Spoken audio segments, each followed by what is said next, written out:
खरं तर हा प्रसंग सगळ्यांना माहिती आहे. रामायणातला प्रसंग आहे. प्रभू रामचंद्र हे वनवासात होते. अनेक ऋषी मुनींच्या आश्रमांना ते भेट देत होते. दक्षिणेकडे सीतेचा शोध घेत ते चालले होते आणि वाटेमध्ये शबरीचा आश्रम त्यांना लागणार होता. प्रभू रामचंद्र येत आहेत म्हणून प्रभू रामचंद्रांची निस्सीम भक्त असलेली शबरी ही प्रभू रामचंद्रांचं स्वागत कसं करू याचा तिला भरपूर आनंद झाला होता. प्रभू रामचंद्रांना बोरं आवडतात हे तिला माहिती होतं आणि म्हणून तिने बोरं वेचली. ही शबरी ही भिल्ल जातीतली होती.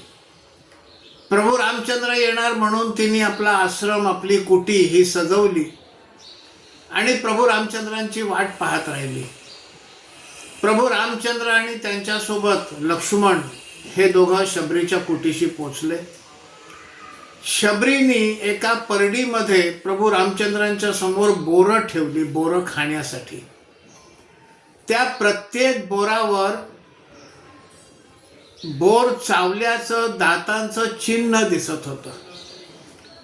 लक्ष्मणाला राग आला की प्रभू रामचंद्राला उष्टी बोरं दिली, पण प्रभू रामचंद्रांनी लक्ष्मणाच्या रागाकडे लक्ष दिलं नाही आणि सगळीच्या सगळी बोरं आवडीनं खाल्ली.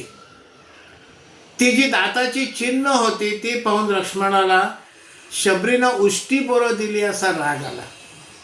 पण प्रभू रामचंद्रांना हे शबरीचं भक्तीचं चिन्ह आहे हे लक्षात आलं. शबरीनं प्रत्येक बोर चावून पाहिलं. आंबट असलेली बोरं बाजूला काढली.